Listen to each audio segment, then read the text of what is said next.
Hello, everybody, and welcome again to another podcast with the sensory approach to manual therapy. My guest today is Sharmella Roopchand Martin. She is a senior lecturer and deputy dean of research and grants at the University of the West Indies.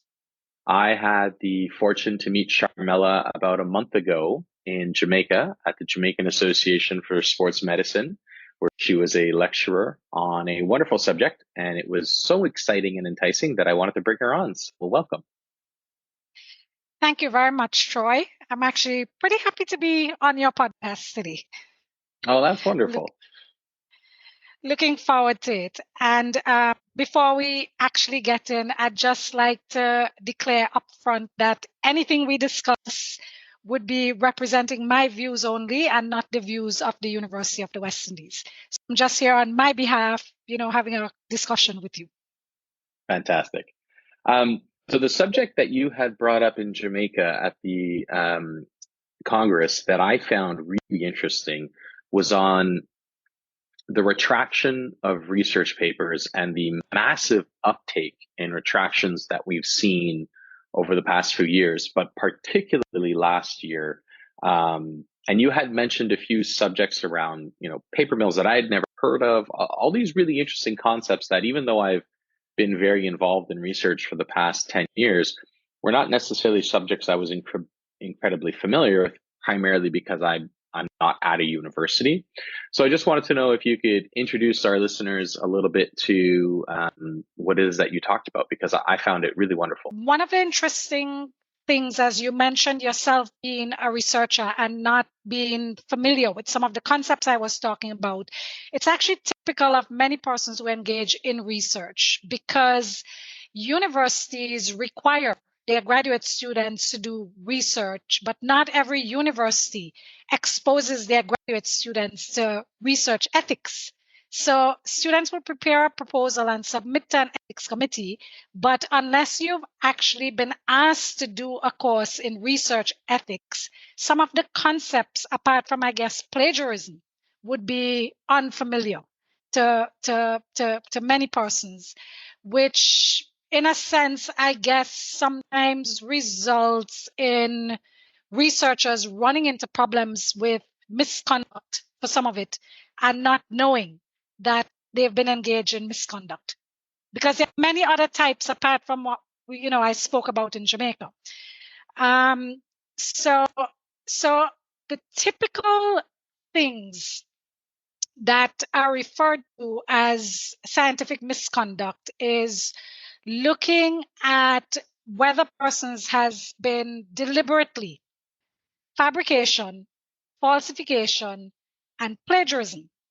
But there are other elements as well that are considered misconduct that people may not be as familiar with.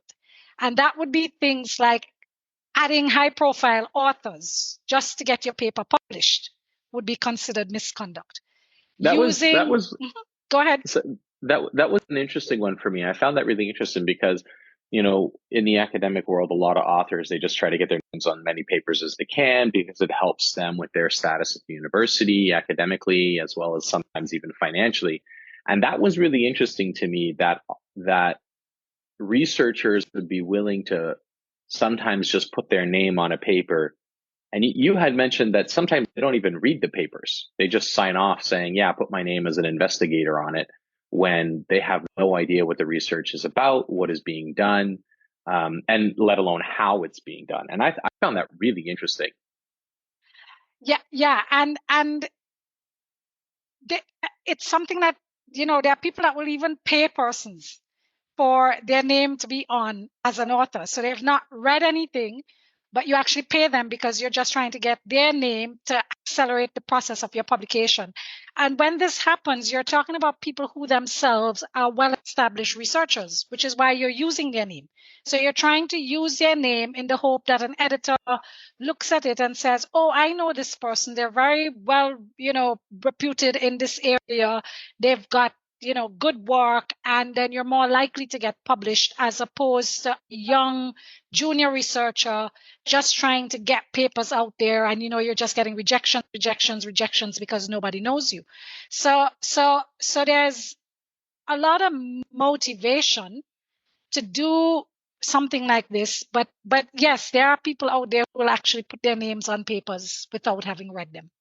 That must make it almost disheartening for junior authors or new researchers, because as most naive individuals, including myself, would assume with research, if it was a good research paper and it was well done and it was a unique and exciting subject, people would want to publish it. But that's not always the case, because as you had mentioned in Jamaica, a lot of these magazines and articles, they have a finite amount of print space. If they still are printing, they have a finite amount of time of editors to look over research papers.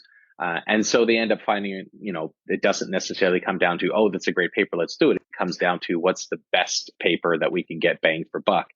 And that almost makes it disheartening for a lot of new researchers who don't have a name or don't have necessarily big clout, but yet have a subject that they're incredibly passionate about. Yeah, and you can then magnify that problem, Troy, when you talk about researchers who are like myself, coming from small island developing states. I mean, I've had papers that I've submitted that, including, some of my video gaming work that I've done that I've submitted in the past to journals, and you're rejected on the basis that, it's small country, small population, and, we're not particularly interested in this work. So there's the side of junior researchers who are trying to get off the ground in the developed countries that already face that challenge where there's limited publishing space, which can then motivate one to say, well, let me get this big name person on my paper because at least that will begin to get my foot into the door. And then that problem becomes magnified with all of the low middle income countries or small island developing states like where I am, where people look at it and it's like, well, you're too small in the scope of the world. We're not interested in anything that is coming out of, your space, which then limits us to trying to find, journals that only exist in our sphere, when the work you're doing is relevant to an international community. And it also represents one of the big drawbacks that, when I started looking into the subject that you had brought up, one of the drawbacks that we see a lot in research is that, a lot of research is really done on the same individuals, the same patient populations, the same cultural and genetic background, mostly male, predominantly white or Caucasian, predominantly European or Western. And it makes it where these research papers aren't necessarily conclusive to the population of the planet and of the globe. They're representative of a specific population, and that's it. And then you run into that same problem of now you're trying to introduce paper that represents your genetic background, your culture, or the culture of that region, or that genetic background of the region. And you're still having a hard time finding it, let alone you're already not represented in current papers predominantly. Yeah. And what you have now is, so if we now take that to the global scale, so we've got universities that we're all, pushing to establish ourselves as research institutions. Grad students are growing in numbers. And some of these programs require that your graduate students actually publish as well in order to get their degree. So here you are as a young person, you're now developing as a researcher, trying to get your degrees, trying to get these publications out, and you're not able to do that. In the interim, your life is hanging in balance. And you've got a situation that emerges that creates a market, basically, that you've got people who need to publish, and you have entities who see that, hey, I can offer this as a business service, which then leads us to the emergence of the paper mills, which I spoke about at the conference in Jamaica. So yeah, this was a very enlightening subject to me, because it was amazing, and I'm excited for you to talk about it to the listeners, because to me, the idea of paper mills was so foreign and brand new. So I'm really glad you bring this up, because it's so interesting. yeah, so here we've got, I mean, like, everything in the business world, right? It's about supply and demand.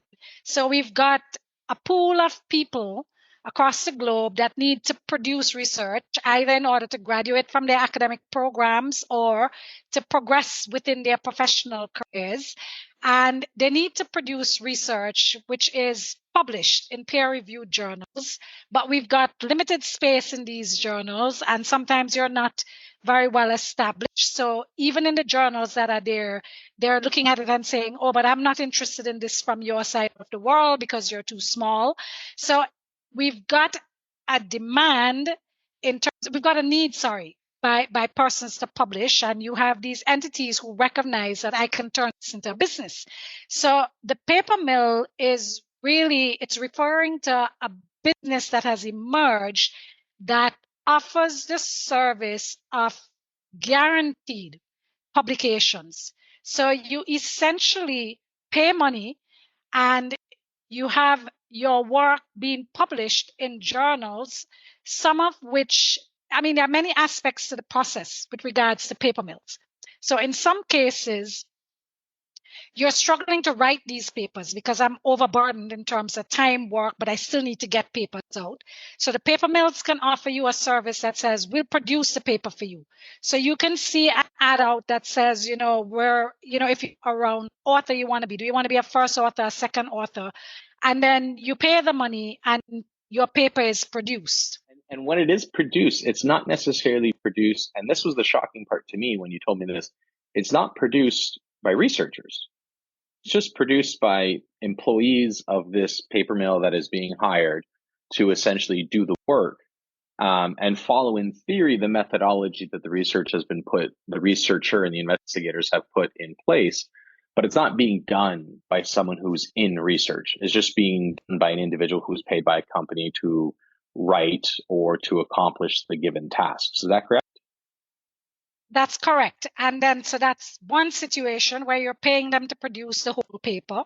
The other situation can be that you're actually submitting to a legitimate journal, but many journals will ask that you recommend reviewers for your paper. And what you're paying for is essentially what is called a fake peer review, that you're indicating that I need to get this paper in terms of reviewers reviewing the paper. So these would be journals that the paper mill has people planted as guest editors or reviewers for the particular journal that essentially just signs off on your paper and said this paper is acceptable for publication. So that's another aspect as well of what you can get with the paper mills. And are those editors necessarily researchers who are fluent in the subject, or are they simply considered editors, hence not peers necessarily, because they may not actually be involved in your profession or the realm of research that you're interested in?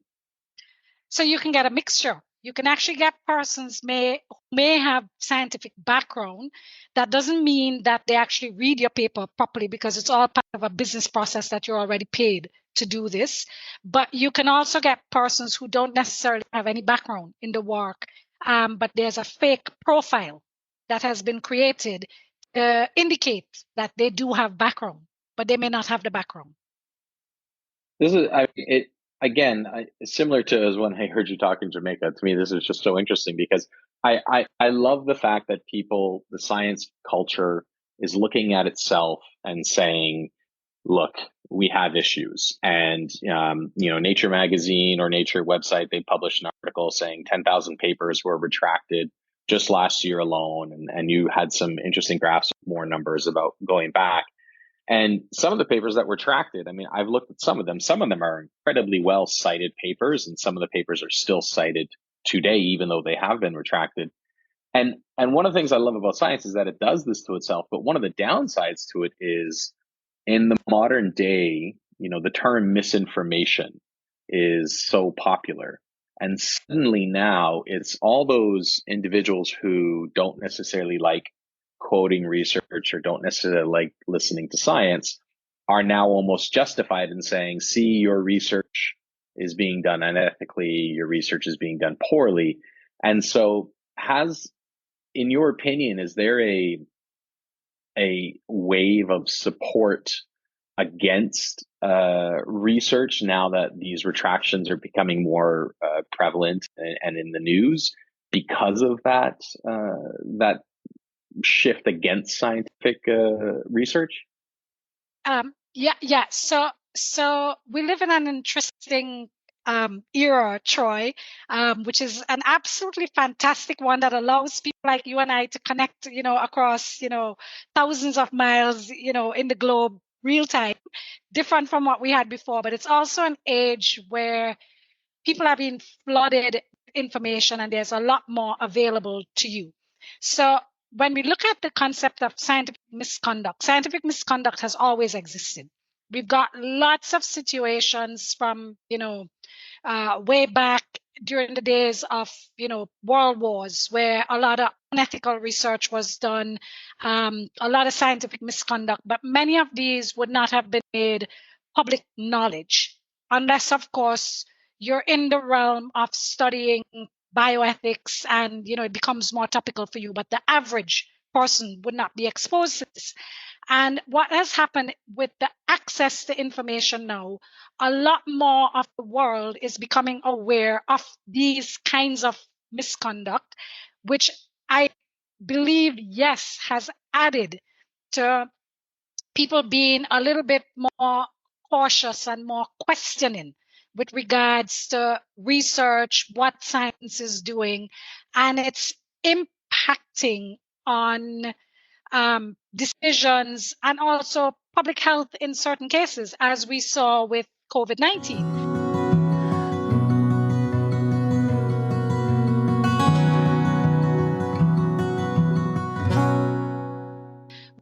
In many parts of the world, persons states that yes, there was a lot of misconduct around types of research during, that period, which persons will then turn around and say, see, I was justified in my decision.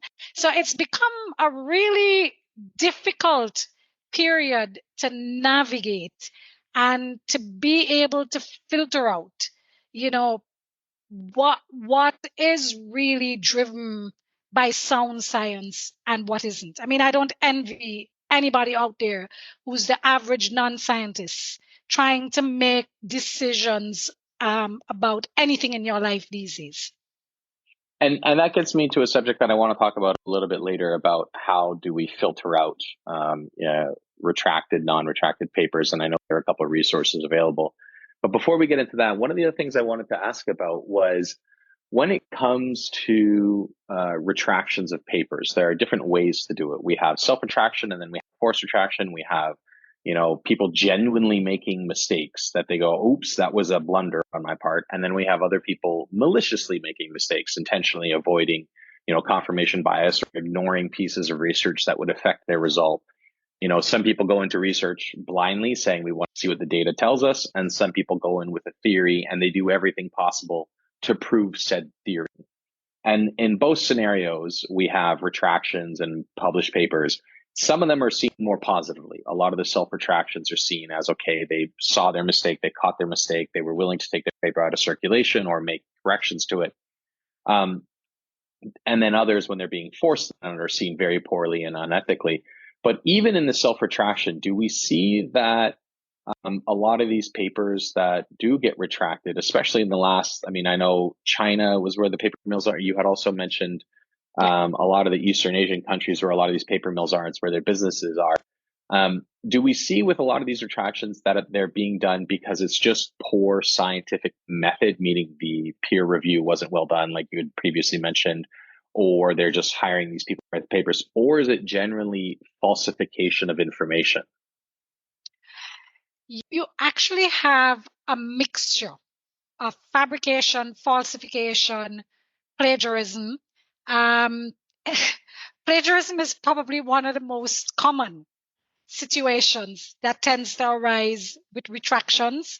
But you do have, even for self-retractions, I think the self-retractions, you do have some that occur as a result of recognizing that, maybe my methodology wasn't as sound as I thought, and it may be after the fact. So this could have been even something that it's supervised research that, graduate students engage in under the advisor, and even the advisor themselves didn't detect until maybe you've moved along to something else and you realize that, oh, maybe this should not have been done this way in the previous research that we produced, and what we have may not have been as accurate as we thought, and then you choose to retract it based on new knowledge that you've acquired as well, and you think it's it should be taken out of circulation because that methodology may not have been the best.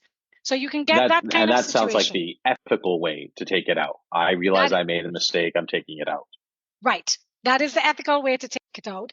Some have been taken out because of plagiarism, and sometimes again it's the person may not have fully understood the concepts of plagiarism, and somebody brings it to their attention now and indicate that hey, this is actually considered plagiarism, and you choose to take it out. So again, those are the ethical ones. But the ones that are forced retractions, they're also a mixture of plagiarism, fabrication, falsification. So I think you do see a widespread, but there are a lot of retractions that are related to plagiarism. And plagiarism is more that they're trying, you had mentioned in Jamaica that sometimes it's just rewording specific paragraph using different terminology to describe the same concept. But that plagiarism, is it also sometimes replicating the same research and again, just naming it a different title essentially to try to replicate it?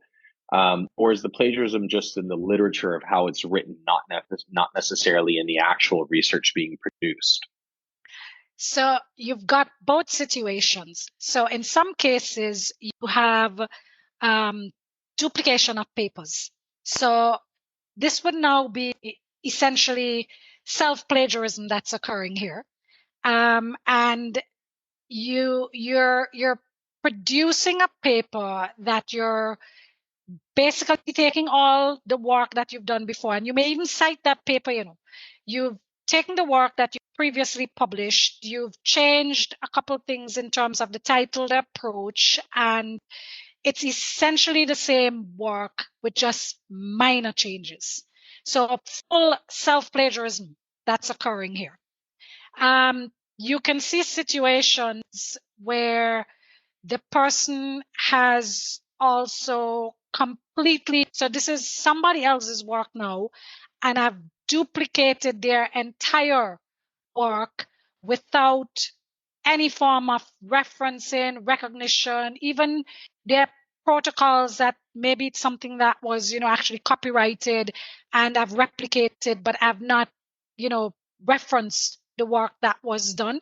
So it can range from self-plagiarism to plagiarism of other people's work. It can range from paragraphs to entire bits of work being plagiarized.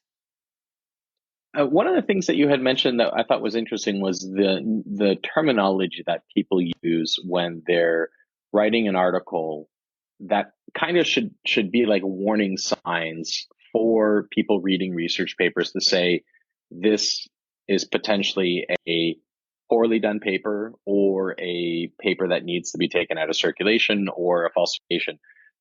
Could you describe some of that? Sure. So one of the other aspects to plagiarism in our lovely current day is using AI as well to help with rephrasing. So to try and avoid plagiarism, they're not actually writing this work themselves. They're taking paragraphs from somebody else's work, and then you're putting it into software and asking your AI to rephrase the work for you. And of course, your AI can only do so much in terms of rephrasing words. So one of the things that actually began to alert editors that, these papers were probably not produced by an individual in terms of doing original work, but, plagiarized with the use of AI to help with paraphrasing, is the detection of what are called tortured phrases.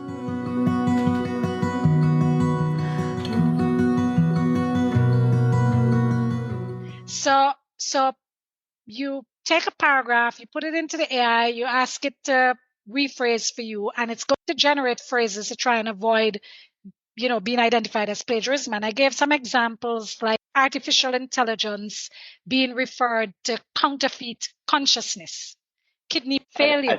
I think that was my favorite one. Counterfeit consciousness was one of Counterfeit my favorite. consciousness. There Yeah. was one about breast tissue that was really funny as well. My favorite was actually the breast cancer one, which was bosom peril.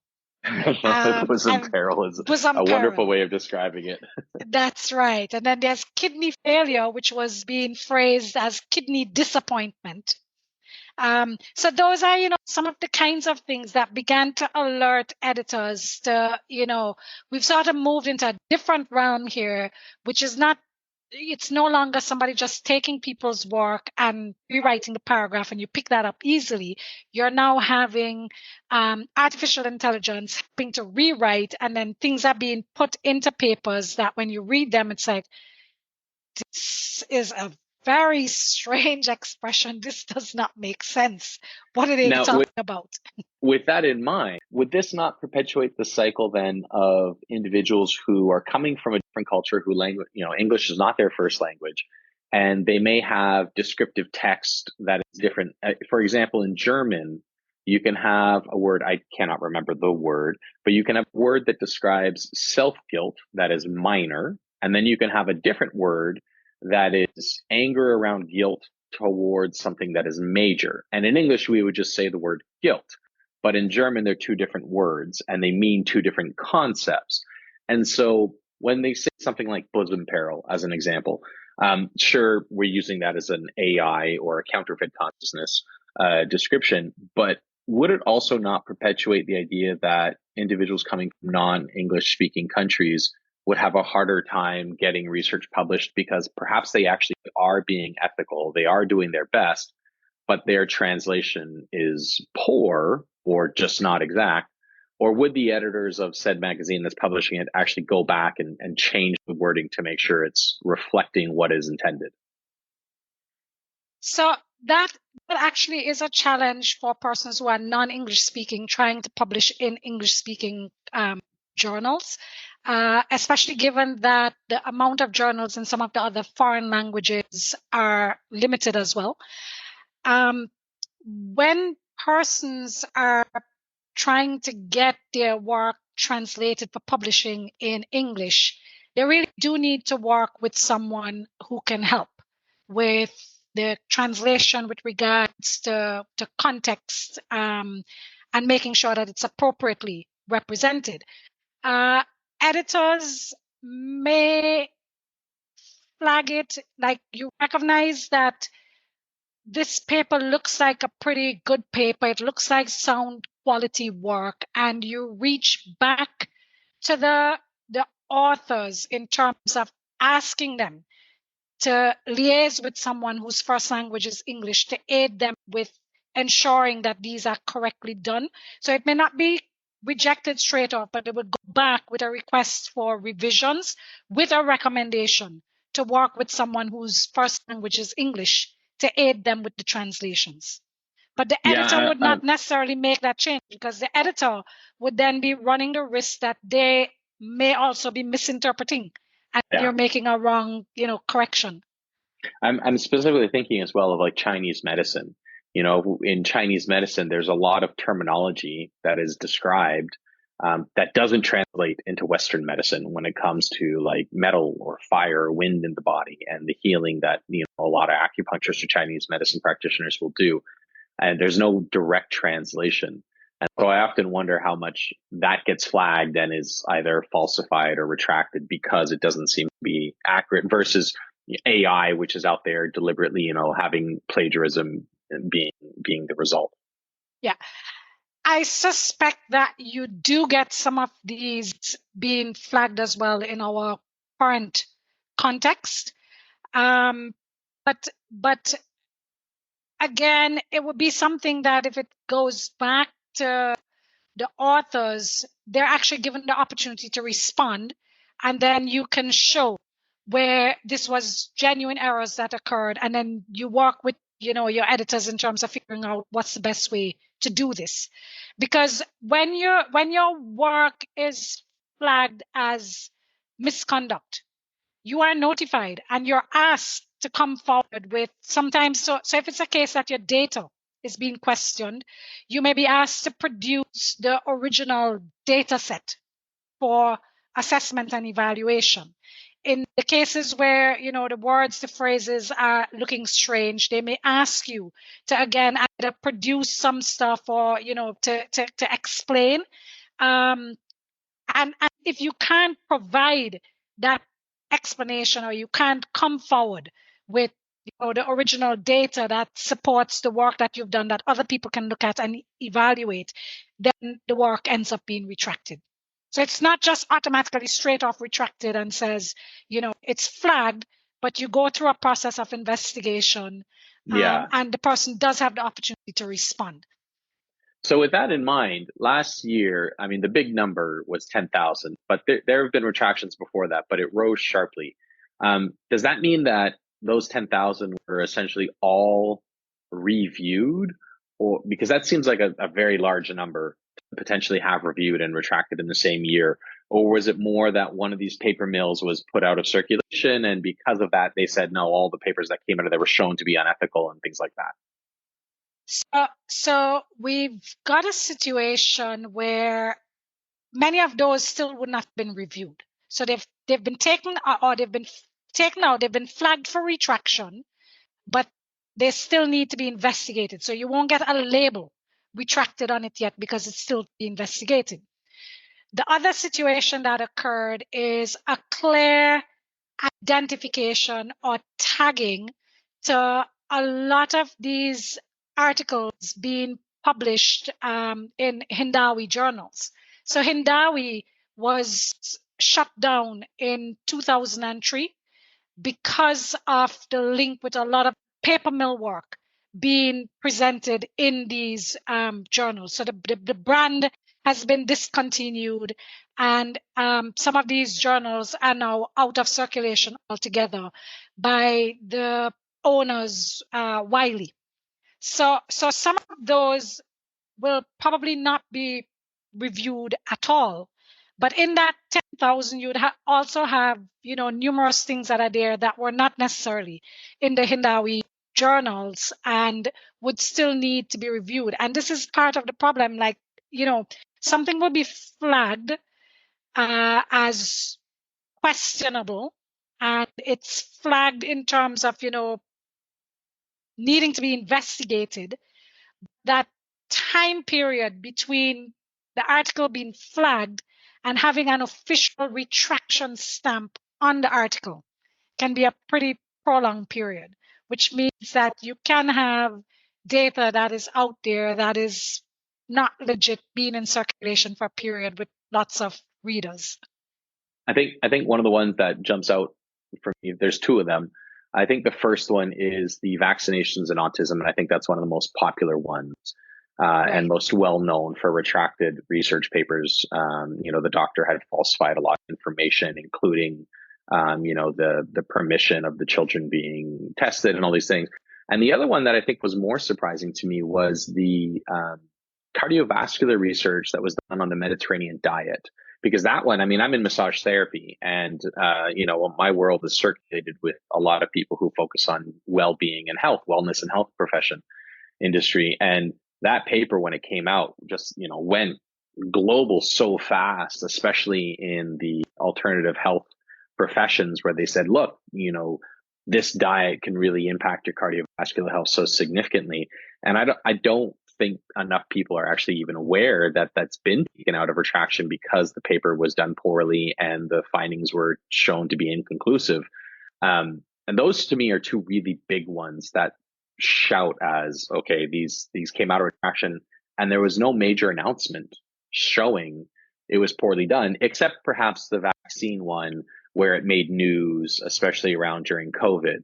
Are there any other major papers that for you are like striking that have been retracted and are either still cited, still in circulation, or still part of common myth in our culture?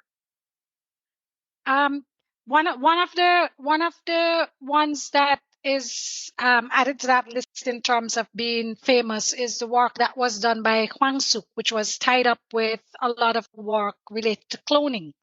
Yeah, and the stem cell And research. right, yeah, that's another one that some of that work is still being cited, and people are still applying and still using some of that work. And then there are the COVID ones as well that would have come out. I mean, many of these would have been picked up during COVID-19 itself, the pandemic period, and then the year following as well, which are there in the retraction. So some of these that are that were related to the use of the anti-malarial drugs in terms of the medications, in terms of treatment, that had quite a bit of work in there as well that involved misconduct.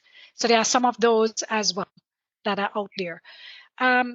The thing about information is, and the society in which we live in, it's the negative that often gets recited, and viral. retweeted. Right. And then when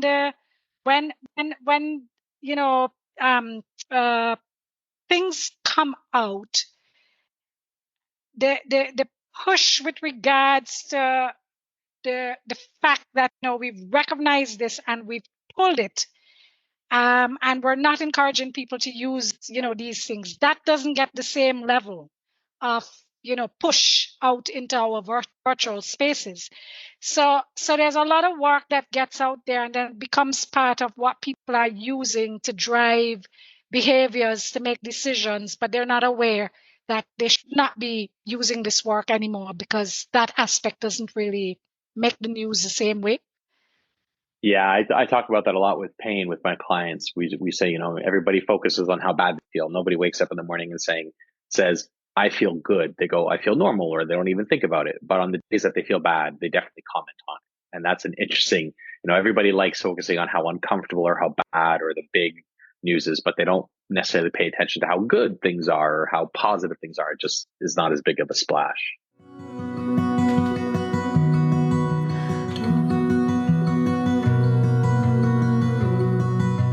That actually brings me to my next question, which was, with everything you're saying, with 10,000 last year, I think you said the year there was 3,000 the year before, something like that. Like, with all these papers being retracted, and with the push to have all these graduate students produce papers, and a lot of professions pushing to be more scientific. I mean, even in the massage profession in North America, they're pushing in that direction quite a bit more to try to get it to be even more professional and my or scientific, I guess. I guess my question would be is, have we hit this point culturally where research is almost kind of too easy? Not that it's easy to do by any means, nor inexpensive, but that it's almost too easy to lean on one random controlled trial or on one case study and say, see, research says XYZ, therefore everybody's doing research. I'm thinking about a very poor paper that was done by a company talking about copper peptides on this patch that you put on your body. And the paper was, I think the p-value for statistical influence was 0.000002. And they said, see, statistically significant, when that's absolutely not. And questions like that. So is it something where research has become just too easy to lean on as a justification of a statement or of a fact, and that too many people are being asked to do research in order to justify either their profession, their intelligence, or their academic value, or their finances, their salary, essentially? Yeah, that's a very tricky one, Troy. And sitting in an academic position myself, I have such mixed feelings about the push to do research, because there are two elements to that. And again, you have to look across the board now. I'm looking at it on a more global scale.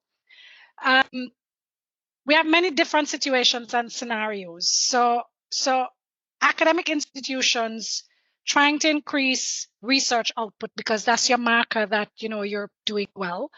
But then we've also got, so we're trying to take more graduate students in, and in some cases people are also including research into undergraduate curriculum.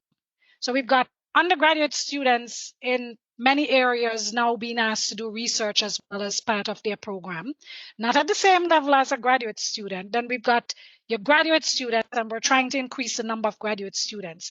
But are we increasing the number of supervisors? Are we increasing the hours a supervisor has to give to the student in terms of the research that they're doing? So sometimes it's not so much what has become easier in my mind, and I could be totally wrong here, so I'm just speaking from my perspective. As I've said, what to me has become easier is not so much that let's just cite one paper and we use this one paper to do the work.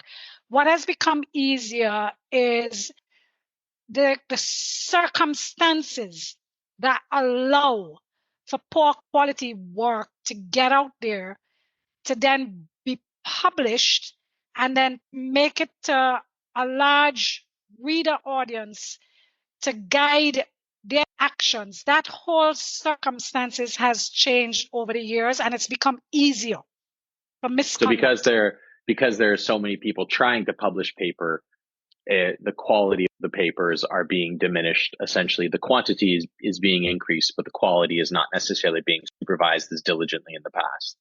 Right. And then now you've got readers. So if you think of who your end user is now for whatever comes out, right? So I'm looking to lose weight, for example, and you get onto YouTube or TikTok or whatever other social media platform you're using, and the person that you follow, and you see them putting out there that, oh, do this program, you get results in 6 weeks. And they talk about, research and science showing this. But then the end user of, the product itself, you're not trained in, I need to, read all these other things, and I need to gauge responses from different areas, and I need to compare and contrast. That's not your average person out there. So essentially, who is best at getting the loudest voice out there, their work is then seen as, hey, this is work that we probably should be following and using. Yeah, I think I think you used a great example with weight loss, and I use it a lot with athleticism because people will say, oh, they're training for something. They'll use, oftentimes I'll hear people talk about using VO2 markers for the training. And I go, well, have you had your VO2 checked? Do you get it checked? Do you know how to, the stress tests and all that?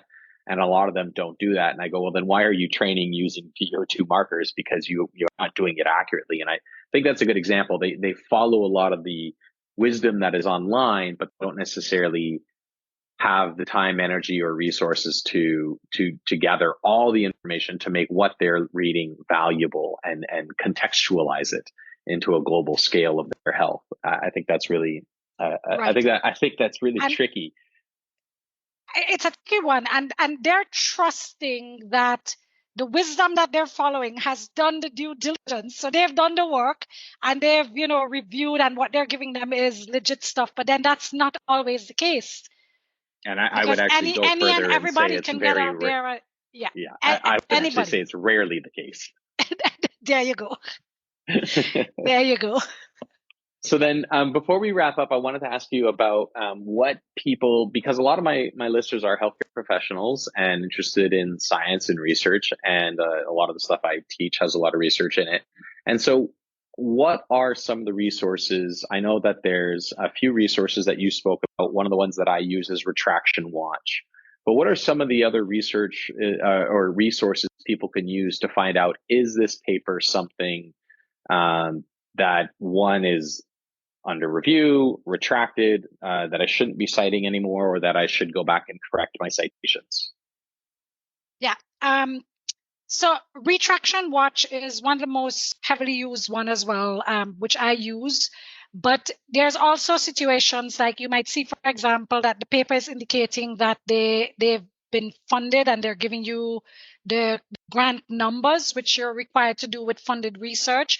Many of those granting agencies will have everything that they're funded that they fund listed on their sites. So, for example, if it's research that is being cited that, it's been funded by the National Institute of Health, you can go onto their database and you can check to see, if this is in fact funded research by putting in the reference numbers that they give. So anything that's been cited as funded research and they give you a grant number, you can check those on the databases for the funding agencies because most of them, if not all, are listed and available that the public can see that this is sanctioned funded research. So that's the other area that I use in terms of looking to see if something's legit or not, and retraction watch. I mean, those are my heavily used methods. The other thing, though, is as a reader, if you're looking at things in your area, your area as well. So, looking very carefully when you're reading, read carefully to ensure, are you picking up other kinds of anomalies that would make sense to you? So, for example, if you are a researcher who is doing work with cell lines and you're seeing, something listed and it's like, huh? Does this exist? You can then go and search to see, does this truly exist? And you can detect that, but this is not true. Chemicals, reagents being named wrong in terms of the work. Look for things like that. The websites, just double checking the websites themselves to see if it exists or are you seeing that it's permanently under construction, and looking in bibliographic databases. So you run the references in a database, and then you're not seeing it showing up in these, reputable databases, your Medline, etc. PubMed, things like that. PubMed, yeah. Mm-hmm. And one of the other ones that I was wondering about was third-party resources. So like when I want a research paper, I will write the author frequently. If it's not publicly available, there are a few organizations I subscribe to so I can get the articles like the ISP and Elsevier and things like that. But if I can't get an article through them, I'll often write the author. And honestly, I don't think I've ever been rejected so far. Authors are happy to share their papers. But when you look at third-party pirated research sites like Science Hub or Sci-Hub and things like that, do you find that, or are you familiar with them enough to know, do they do a good job of filtering out those retracted papers as well, similar to PubMed and IH and things like that, who do have these filters to make sure retracted papers aren't still being circulated, or if they are, they have tags on them saying retracted or under review? Don't have enough knowledge of those to speak to the level of scrutiny and what they're doing, unfortunately. Not as yeah, familiar it's one of those tricky ones. I'm not a fan of the pirated stuff, but a lot of people use them, and it's something that because they get used, I want to make sure people think about, maybe they're not being filtered as diligently because they are being pirated. Maybe they're not looking to see, are these retracted? And so you might be coming across papers that are available, but not necessarily ethical anymore.